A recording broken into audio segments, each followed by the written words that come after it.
नारायणं पद्मभुवं वसिष्ठं शक्तिं च तत्पुत्रपराशरं च व्यासं शुकं गौडपदं महान्तं गोविन्दयोगीन्द्रमथास्य शिष्यम् श्रीशङ्कराचार्यमथास्य पद्मपादं च हस्तामलकं च शिष्यम् तन्तोटकं वार्तिककारमन्यान् अस्मद्गुरून् सन्ततमानतोऽस्मि।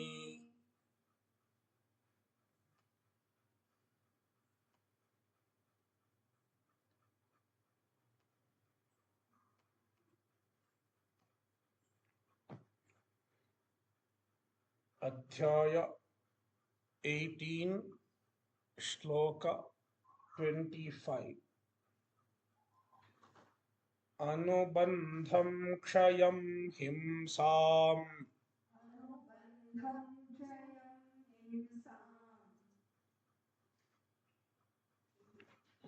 अनवेक्ष्य च पौरुषम्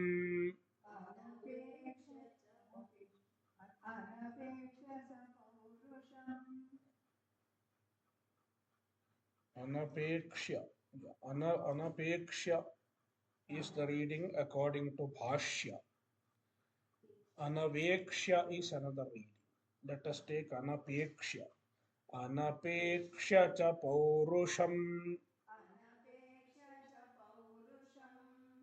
mohadarabhyate karma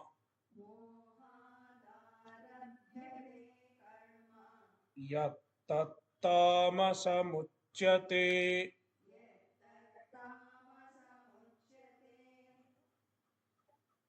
We have seen Satvika karma and Rajasa karma.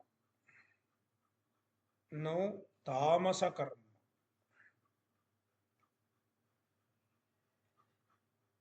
Yat karma Anubandham Kshayam Himsam Paurushancha Anapekshya Mohat Arabhyate Tat Tamasam Udahritam. Sorry, Tamasam Uchyate.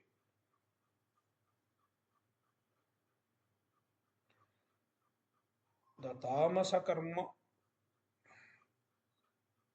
is done without considering certain aspects. What are not considered while performing tamasa karma is being told. Anubandham anapekshya. Anubandha means consequence. What will be the consequence?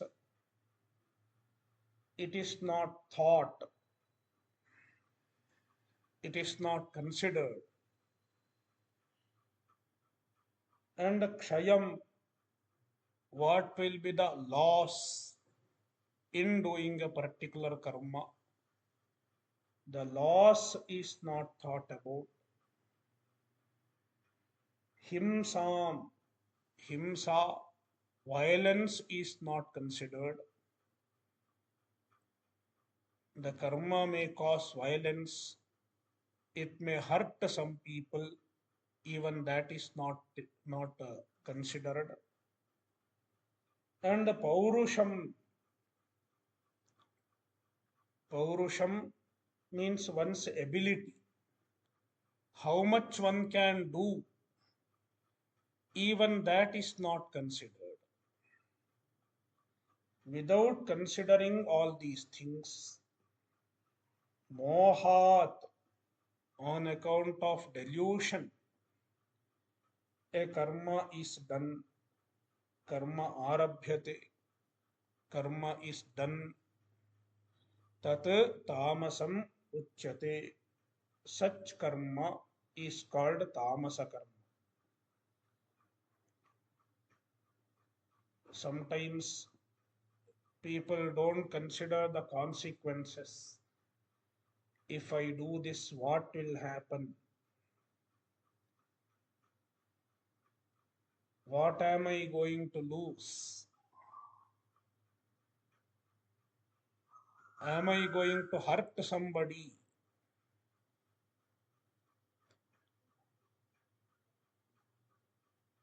All these are not thought of. Without thinking, they do such karma. Bhashya Anubandham Paschadbhavi Yadvastu Saha Anubandha Uchyate Tancha Anubandham Kshayam Yasmin Karmani Kriyamane Shakti Kshayaha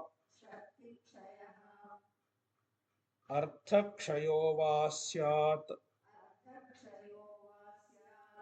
tam kshayam himsam pranipidam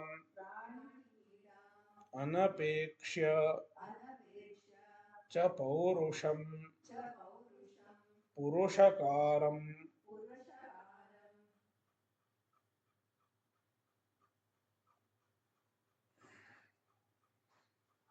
shaknomi idam karma समापयितुम इत्येवम् आत्मसामर्थ्यम् इति एतानि अनुबन्धादीनि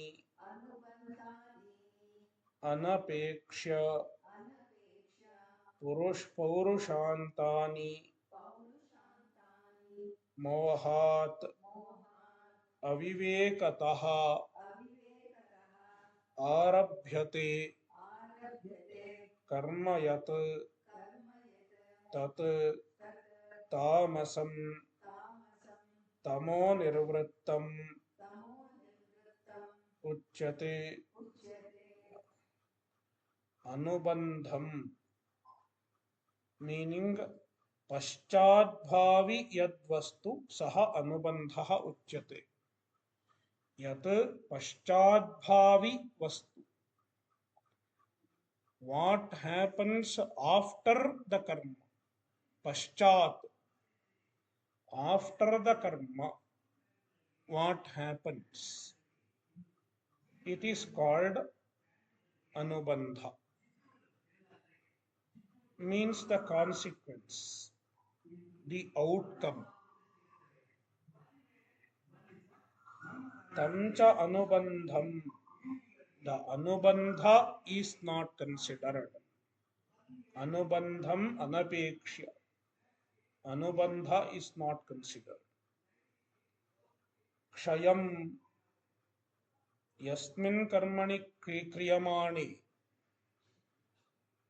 शक्तिक्षयः अर्थक्षयो वा स्यात् so on performing a particular karma there may be shaktikshaya loss of power one may lose one's shakti by doing a particular karma for example watching the monitor too much one may lose the eyesight the strength of the power of the eyes nowadays we say we get power I got power somebody told then I thought what power he got then he said yeah I got the power of lens so shakti kshaya happens and artha kshaya also happens money also is lost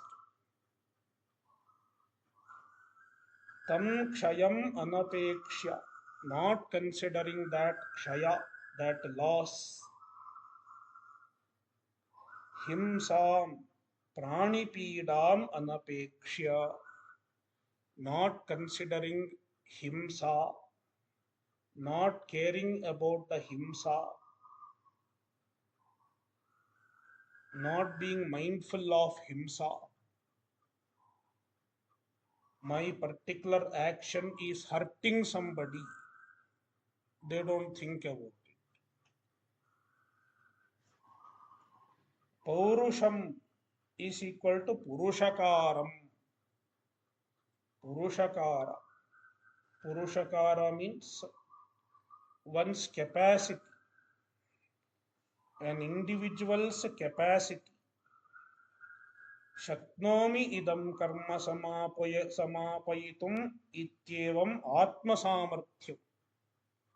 Purushakara means atmasamarthya, one's ability.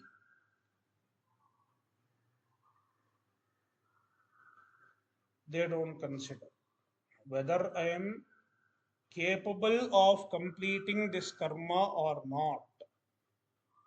Shaknomi idam karma samapayitum. Whether I am capable of completing this karma. Sometimes it is easy to start a karma, but after starting, sometimes it is not even started. Many people just say, I will do this karma. Verbally, many people promise, I will give you this, I will do this for you. But after saying, it does not happen. Most often it doesn't happen. And sometimes they start. After starting, it is not finished. It is not even continued. Therefore, Atma Samarthyam Anapekshya, without considering one's ability. Iti etani anubandhadini anapekshya, without considering these. What are these? Anubandhadini, Paurushantan, starting from Anubandha up to Paurusha. These factors are not considered. These factors are ignored. Mohat means avivekataha, on account of aviveka, delusion. Yat karma arabhyate, the karma which is started, tat tamasam is equal to tamo nirvrittam, produced by tamas, an effect of tamas. Therefore, it is called tamasam. Uchyate, it is called tamasa karma. Thus, three types of karma are discussed. Jnana, three types. Karma, three types. Now, three types of karta.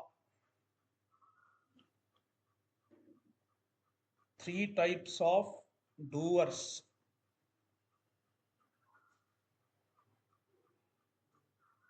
Shloka 26.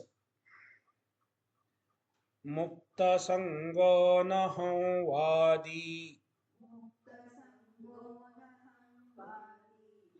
धृत्युत्साह समन्वितः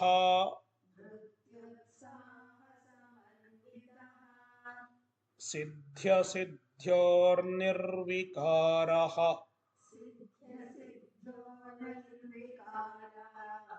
कर्ता सात्विक उच्यते.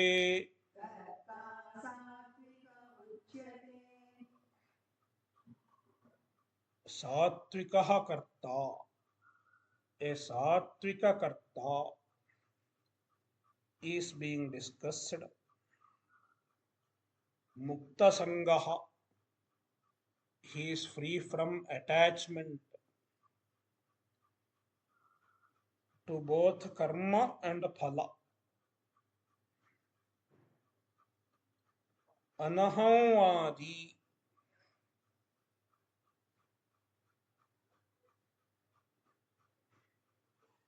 Aham iti vaditum sheelam yasya saha ahamvadi. One who has the habit of saying I did this, I did that, I am like this, I am like that. Some people have the habit of boasting about themselves. Such people are called ahamvadi. A satvika karta is anahamvadi. Na ahamvadi, anahamvadi. He does not boast about himself. I did this, etc. He does not say. He is humble and he does not take credit to his karma, his actions. Instead, he says it is Ishvara's karma. Ishvararpana buddhya, he does karma. I am just a nimitta. Ishvara is doing through me. He gives credit to Ishvara. Such karta is anahamvadi. Dhrityutsaha samanvitaha. He is endowed with dhriti and utsaha. Dhriti, we will see later on. Krishna will talk about three types of dhritis. Dhriti is the resolve, the quality of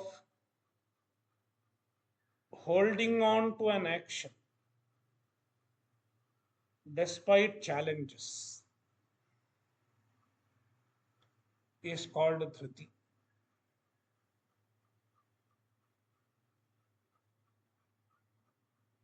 Dhritihi is equal to dharanam, holding on. Utsaha,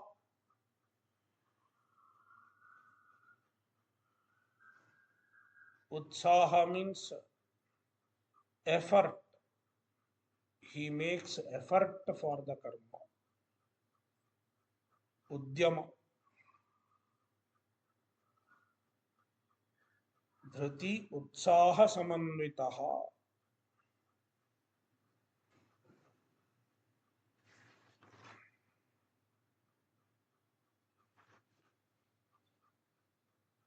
Dhritihi cha उत्साहः च धृत्युत्साहौ ताभ्यां समन्वितः धृत्युत्साह समन्वितः. सिद्ध्यसिद्ध्योः निर्विकारः. Sometimes there will be siddhi, success. Sometimes there will be asiddhi, failure. In both success and failure, he is nirvikaraha. He remains without any disturbance, without harsha and shoka, without elation and dejection.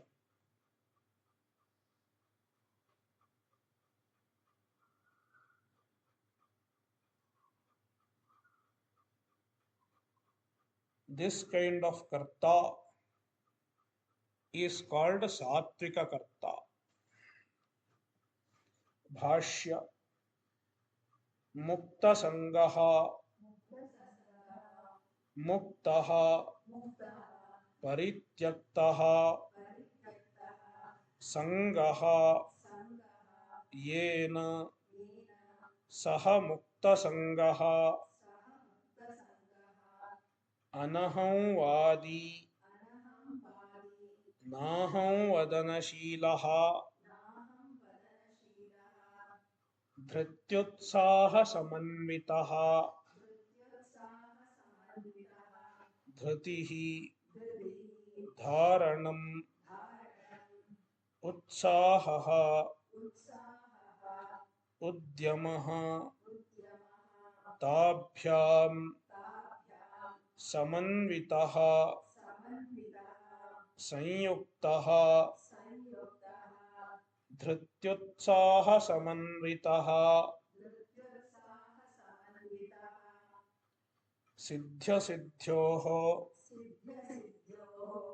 क्रियमाणस्य कर्मणः फलसिद्धौ असिद्धौ च सिद्ध्यसिद्ध्योः निर्विकारः केवलं शास्त्रप्रमाणयुक्तः फलरागादिना अयुक्तः यः सः निर्विकारः उच्यते एवंभूतः कर्ता यः सः सात्विकः उच्यते।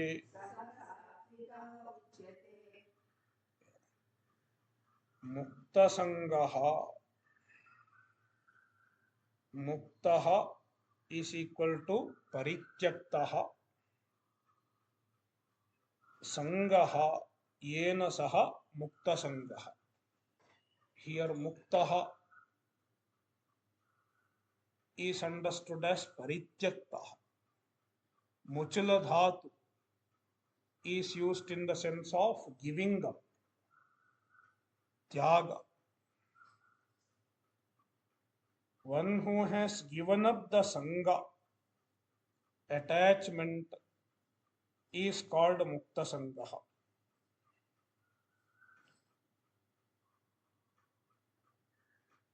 What is sangha?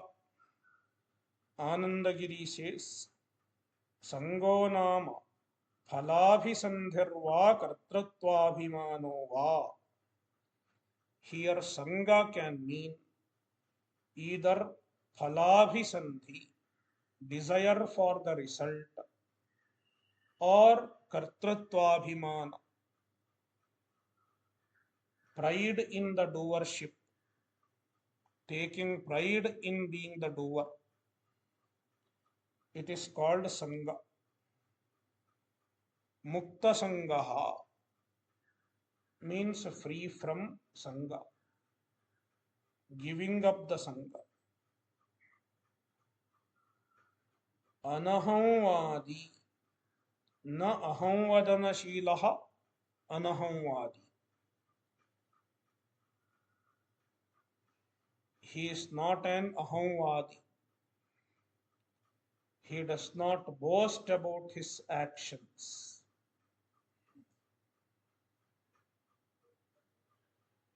Dhrityutsaha samanvitaha. Dhritihi is equal to dharanam, holding on to a particular karma or to a particular objective despite problem.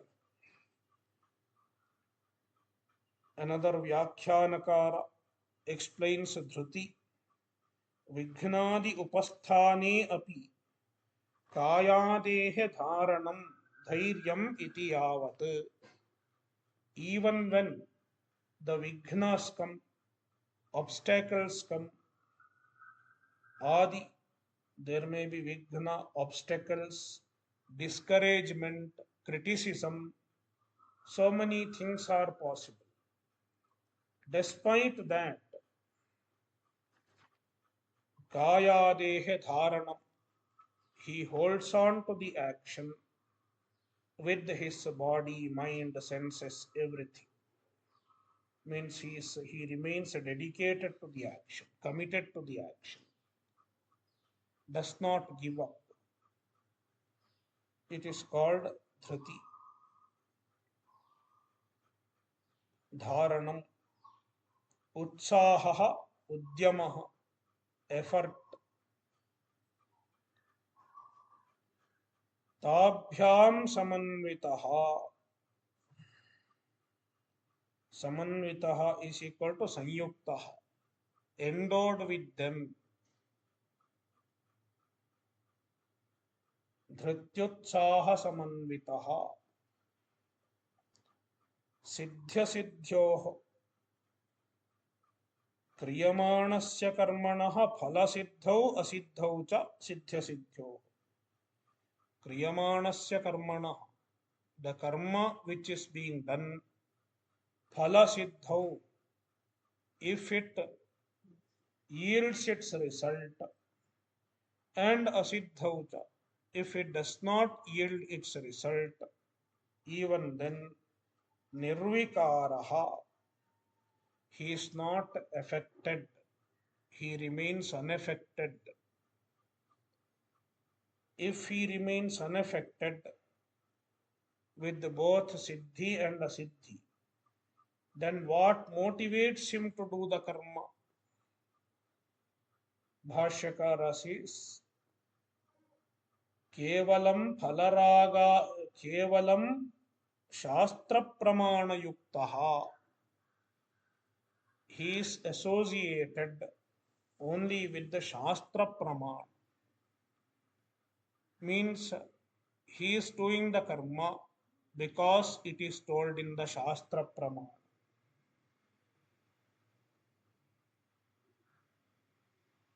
Not for the sake of getting siddhi or asiddhi.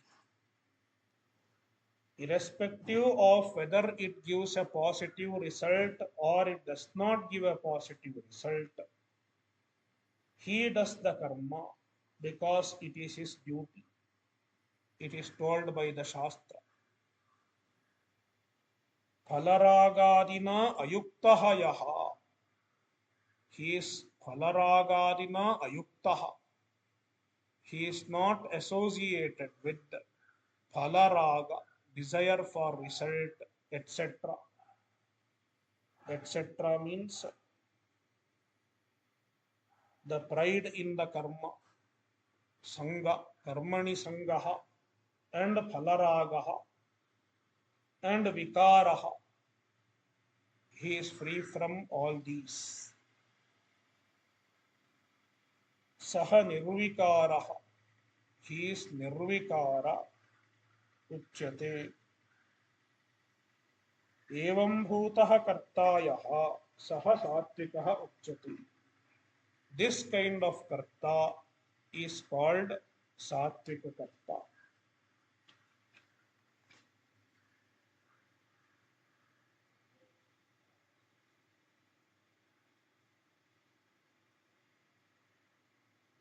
Shloka 27. Ragi karma phala prepsuhu lubdho himsatmako shuchihi harsha shokanvitah karta rajasah parikirtitah.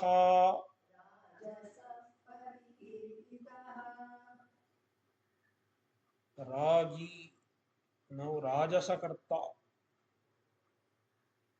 We have seen Satvika Karta. Now the author, now Bhagavan is describing a Rajasa Karta. A Rajasa Karta is Ragi. He has Raga. Raga with respect to Karma. Karma Vishayaha Raga. He has attachment to the Karma. He takes pride in the karma. I am doing this karma. He keeps telling, and he will take a selfie of doing the karma. Such person is ragi. Karma phala prepsuhu. Karma phalam prepsuhu. Karma phala prepsuhu. प्राप्तुम इच्छुः प्रेप्सुः कर्मफलं प्रेप्सुः कर्मफल प्रेप्सुः. He desires karma phala. He expects karma phala.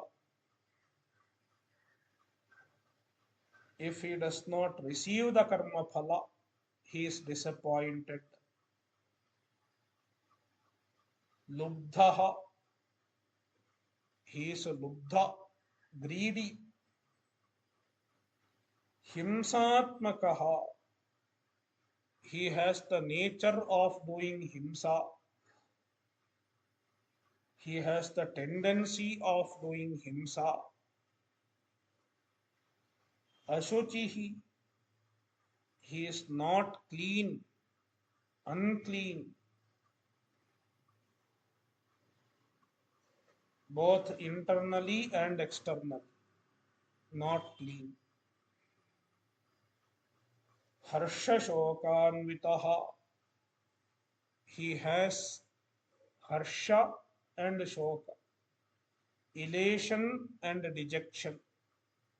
If the karma is successful, he will have harsha, elation. If the karma is a failure, he will have shoka, dejection. Such karta Rajasah parikirtitaha is stated to be Rajasa.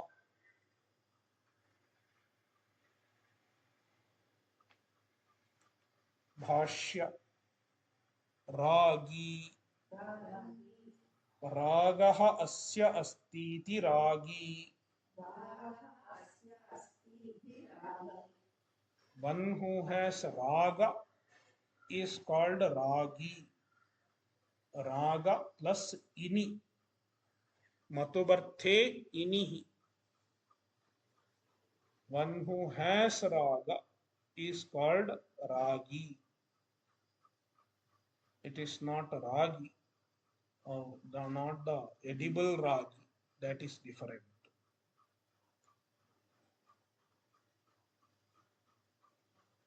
Karma phala prepsuhu, karma phalarthi, karma phala prepsuhu is equal to karma phalarthi. He desires the result of karma, seeks the result of karma. Lubdhaha paradravyeshu sanjata trishnaha तीर्थादौ च स्वद्रव्यापरित्यागी. Lubdhaha means a lobhi, a greedy person. He is greedy. Bhashyakara describes greed in two ways. One is he has desire for others' wealth. Paradravyeshu sanjata trishnaha. He has desire, trishna, craving for others' wealth. He has wealth. I should get some part of it.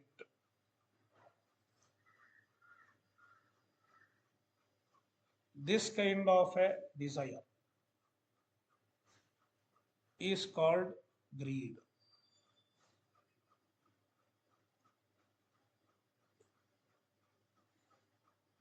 Greed is different from an ordinary desire.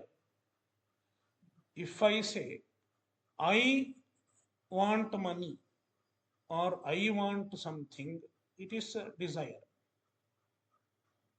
But if I say, I want your money, it is greed.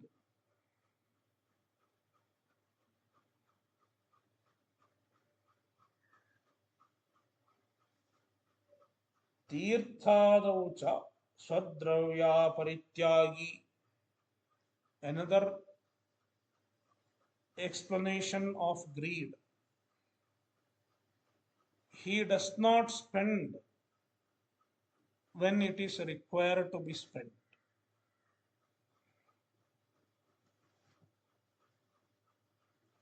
Swadravya aparityag. He is not ready to part with his money. Tirthadav.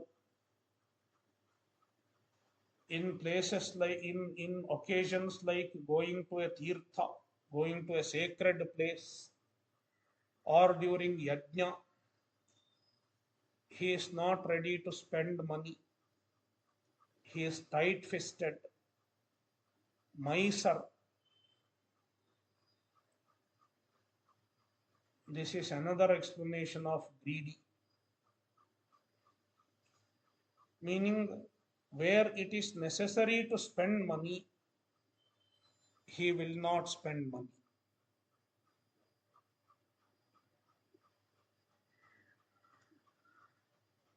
Dana, he is not ready to do dana. Even if he has to do dana, he will take 1 rupee or 2 rupees. So, himsatmakaha, himsatmakaha, parapida, parapidakarasvabhavaha, himsatmakaha means parapidakarasvabhavaha. He has a natural tendency to hurt others, disturb others, trouble others. Ashuchihi, ashuchihi, बाह्यांतः शौचवर्जितः. He does not have bahya shaucha as well as antara shaucha. Externally also he is not keeping himself clean. And antara shaucha, inner cleanliness, that is purity of thought, purity of intention, he is lacking in that also. Harsha shokanvitaha, इष्टप्राप्तौ हर्षः, अनिष्टप्राप्तौ इष्टवियोगे च शोकः, ताभ्यां हर्षशोकाभ्याम् अन्वितः संयुक्तः. Ishtapraptau harshaha. When somebody gets a desired object, desired result, then he gets harsha. He jumps with the joy, elation. Anishtapraptau ishtaviyoge cha shokaha. Anishtaprapti. When an undesirable result comes, or ishtaviyoge, when the desired thing goes away, he loses the desired object. Then shoka, dejection. Tabhyam harshashokabhyam anvitaha sanyuktaha. He is associated with these two, harsha and shoka. तस्यैव च कर्मणः सम्पत्तिविपत्तिभ्यां हर्षशोकौ स्याताम् ताभ्यां संयुक्तः यः कर्ता राजसः परिकीर्तितः. Now Bhashyakara is giving a slightly different interpretation of Harsha Shokanvitaha. Previously he took Harsha as Ishtapraptau Harsha, elation when you get something desired, and Shoka means a dejection when you lose the desired object or when you get an undesired situation. Now he says the Harsha and Shoka are associated with the particular karma of a karta. Since we are discussing karta, the Harsha Shoka are with reference to a particular karma which the karta is doing. Tasyaiva cha karmana, the same karma means a specific karma, a particular karma which a karta is doing. He is ready to accept. He is not ready to accept any result. If the karma fails, then he will have shoka. If the karma is successful, then he will get harsha. Sampatti vipatti bhyam, on account of the sampatti, accomplishment of the karma, success of the karma, as well as failure of the karma, harsha shokau syata, one may get harsha and shoka respectively. Tabhyam sanyuktah yah karta. This rajasa karta is associated with the harsha and shoka. He is not free from harsha and shoka. Saha rajasaha parikirtitaha. Such karta is called rajasa karta. Now tamasa karta. Ayuktah prakritastabdhaha शठो नैष्कृतिकोलसः.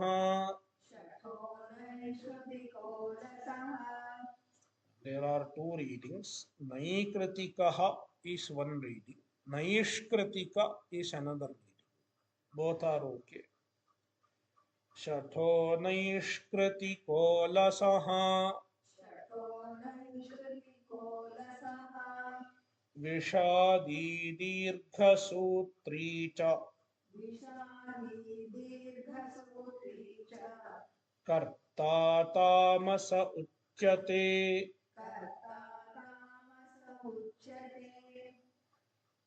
No, tamasa karta. Ayuktaha, he is not focused. He lacks in focus. Nowadays it is very common because of the smartphone. While doing any karma, they will keep looking into smartphone. Then there is no focus.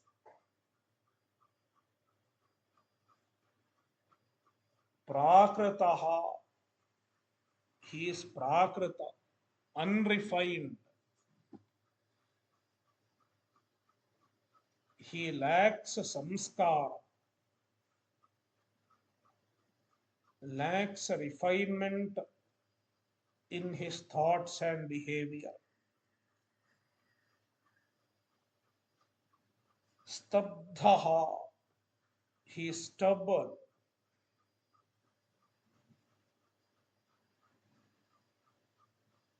Not flexible. not ready to make changes and adjust.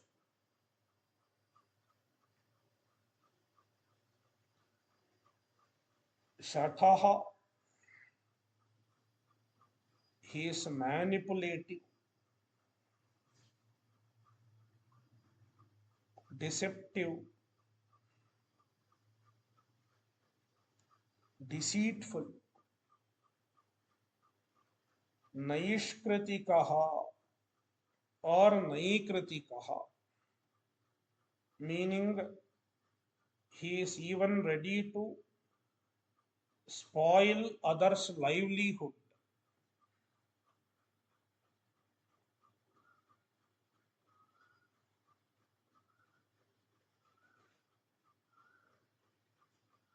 He can spoil others' lives and their livelihood also.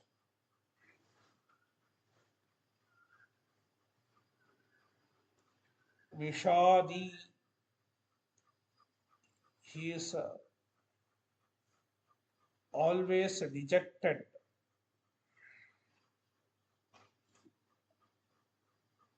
always sad.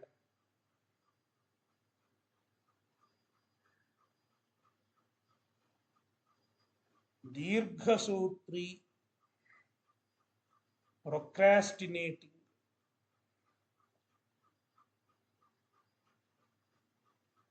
He will say, I will do it tomorrow. The tomorrow will never come, perhaps.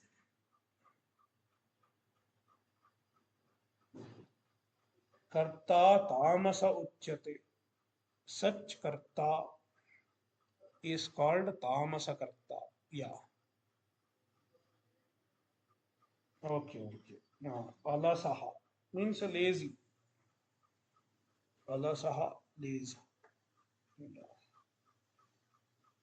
Bhashya. Ayuktaha, asamahitaha. Ayuktaha means asamahitaha, not focused.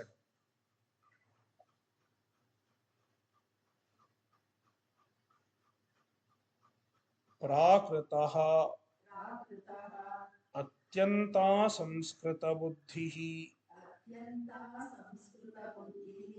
Balasamaha. Prakritaha means atyanta samskrita buddhi. His mind is totally unrefined, totally uncultured. He doesn't understand what is right, what is wrong, what is dharma, what is adharma. The values are not understood. When we are able to understand the values and we are able to respect the values and we have a desire to follow the values, it is called samskar. So his mind is absolutely asamskrita. It does not have any training in terms of discerning the values and following the values. Bala Samaha, like a child, he is equivalent to a child, a baby, though he is grown up. A baby cannot discern what is correct, what is wrong. Most often, even after growing old, people don't understand what I should do, what I should not do, what is right, what is the value. People are not sensitive to the values, even after growing old. Stabdhaha, stabdhaha, dandavat, na namati, kasmai chit. Stabdhaha means stubborn, Dandavat, like a stick. He is very stiff. He is not ready to bend. Kasmaichit na namati. He does not bend in front of anyone.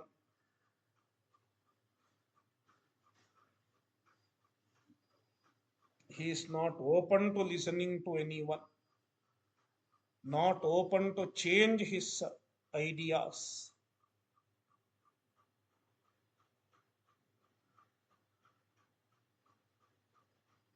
Even if you give some suggestions, he will say, I know what is correct and my decisions are correct. And he will say the others are wrong.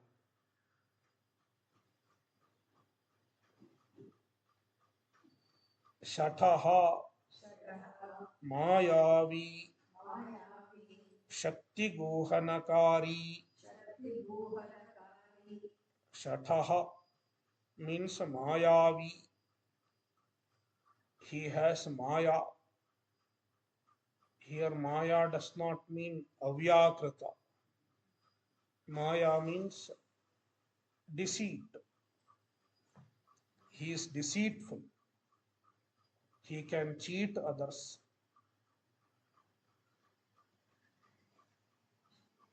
Shakti Guhanakari.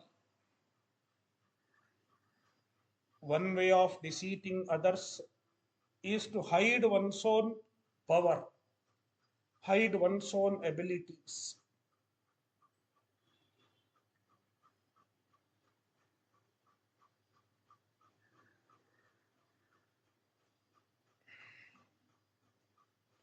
Naishkritikaha paravrittichedana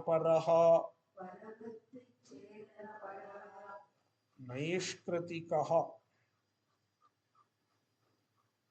is derived from a root, a dhatu, kriti chedane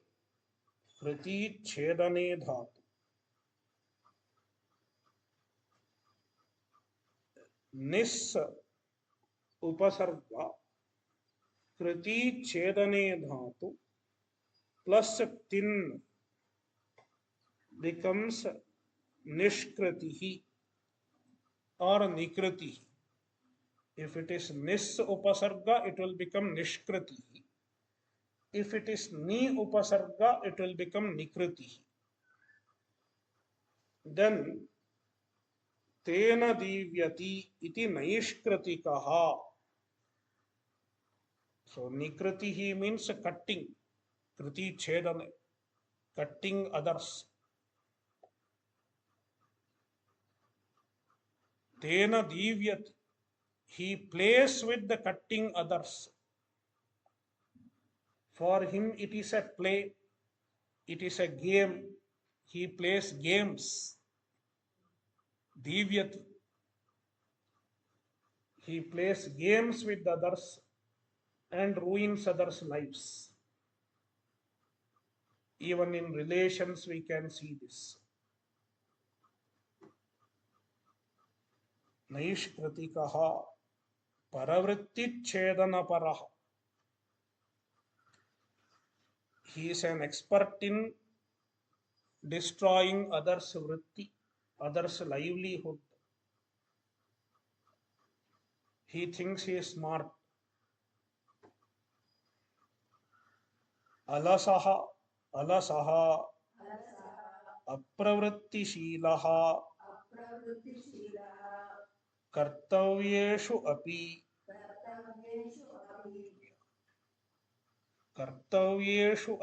apravrittishilaha.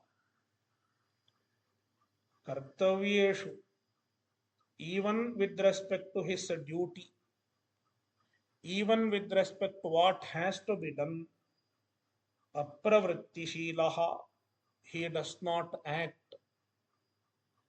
He has the tendency to remain inactive.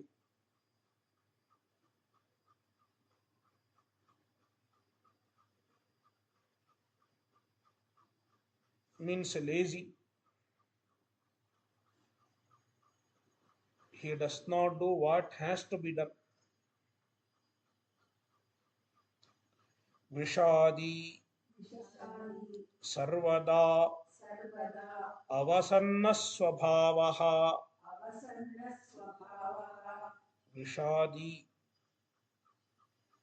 means sarvada avasanna swabhavaha. He is always dejected. His nature is to remain dejected always. Always unhappy. Dirghasutri cha कर्तव्यानां दीर्घप्रसारणः यत् अद्य श्वो वा कर्तव्यम् यत् अद्य श्वो वा कर्तव्यम् तत् मासेनापि न करोति दीर्घसूत्री. Dirghasutri means one who has a nature of stretching long. He stretches it long. Kartavyanam dirgha prasarana. He extends his works very long. Meaning he keeps postponing. Yat adyashvova kartavyam. What has to be done today or tomorrow. Tat masena api na karoti. He does not do it even after 1 month. यश्च एवं भूतः सह कर्ता तामसः उच्यते. Such karta is called tamasa karta. Om Purnamadah Purnamidam Purnat Purnamudachyate Purnasya Purnamadaya Purnamevavashishyate. Om Shanti Shanti Shanti. Harihi Om.